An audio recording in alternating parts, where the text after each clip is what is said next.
On today's episode of Getting Real with Goldie, we're going to talk about adult children of alcoholics.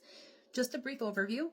It's a topic I haven't covered yet, and I think it's interesting because if it doesn't affect you, it might affect somebody you know.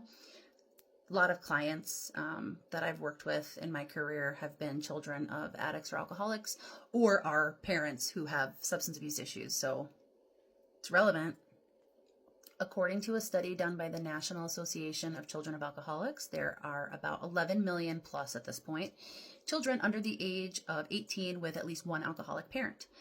So when I'm talking about alcoholism, it's not just like the weirdo drinking, OE out of a paper bag on the street. We're talking also about like the idea of like a functional alcoholic.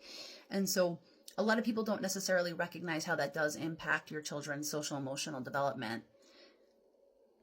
Adult children of alcoholics tend to have higher rates of mental health issues, potentially substance abuse issues, and often pick partners who kind of replicate the family system that they grew up in, which is dysfunctional.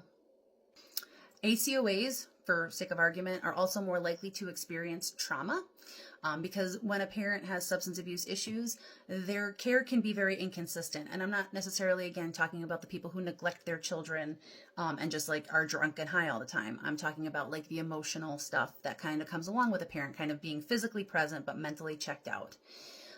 Adult children of alcoholics tend to have the trauma symptoms, right? Hypervigilance, hypervigilant around families, friendship, things like that.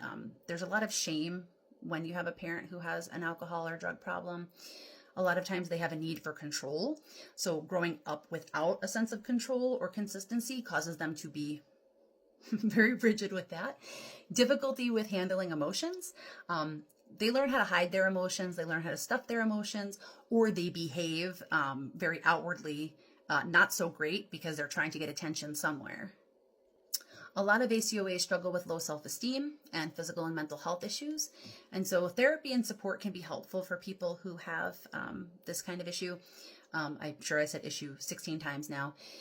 Just a brief overview, something to think about. And that was a good talk.